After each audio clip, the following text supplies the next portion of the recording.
नमस्कार. श्री स्वामी समर्थ. एका दीपिकांनो तुमची कहाणी. आटपाट नगर होतं. तिथं एक राजा होता. त्याला एक सून होती. तिनं एके दिवशी घरातला पदार्थ स्वतः खाल्ला आणि उंदरावरती आळ घातला.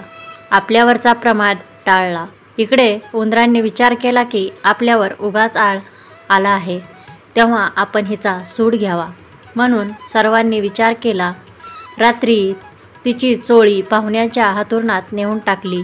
दुसऱ्या दिवशी तिची फजिती झाली.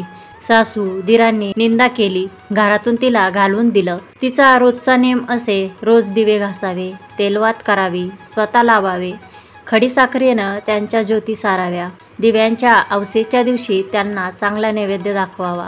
त्याप्रमाणे ती घरातून निघाल्यावर बंद पडलं. पुढं दिव्यांच्या अवसेच्या दिवशी राजा शिकारीहून येत होता. एका झाडाखाली मुक्कामाला उतरला. तिथे त्याच्या दृष्टीला एक चमत्कार पडला. आपल्या सर्व गावातले दिवे अदृश्य रूप धारण करून झाडावर येऊन बसले आहेत. एकमेकांशी गोष्टी करत आहेत. कोणाच्या घरी जेवायला काय केलं होतं, कशी पूजा मिळाली वगैरे चौकशी चालली आहे. सर्वांनी आपापल्या घरी घडलेली हकीकत सांगितली. त्यांच्या मागून राजाच्या घरचा दिवा सांगू लागला, बाबांनो, काय सांगू, यंदा माझ्यासारखा हतभागी कोणी नाही. दरवर्षी सर्व दिव्यात मुख्य असायचा. माझा थाटमाट जास्ती व्हायचा. त्याला यंदा अशा विपत्तीत दिवस काढावे लागत आहेत. इतकं म्हटल्यावर त्याला सर्व दीपकांनी विचारलं, असं होण्याचं कारण काय? मग तो सांगू लागला, बाबांनो, काय सांगू, मी ह्या गावच्या राजाचा घरचा दिवा. त्याची सून होती. तिनं एके दिवशी घरातला पदार्थ स्वतः खाल्ला आणि उंदरावरती आळ घातला.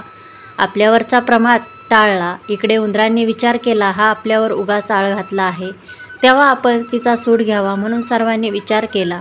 रात्री तिची चोळी पाहुण्यांच्या अंथरुणात नेऊन टाकली. दुसऱ्या दिवशी तिची फजिती झाली. सासू दिरांनी निंदा केली. घरातून तिला घालवून दिलं. म्हणून मला हे दिवस आले.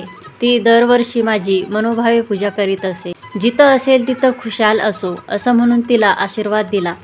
हा सर्व घडलेला प्रकार राजानं श्रवण केला. आपल्या सुनेचा अपराध नाही अशी त्याची खात्री झाली. घरी आला आणि कोणी प्रत्यक्ष पाहिलं आहे काय म्हणून चौकशी केली. तिला मेना पाठवून आणलं. झाल्या गोष्टीची क्षमा मागितली. साऱ्या घरात मुखात्यारी दिली. सुखानं रामराज्य करू लागली. तर असा तिला दीपक पावला आणि तिच्यावरचा आळ टळला.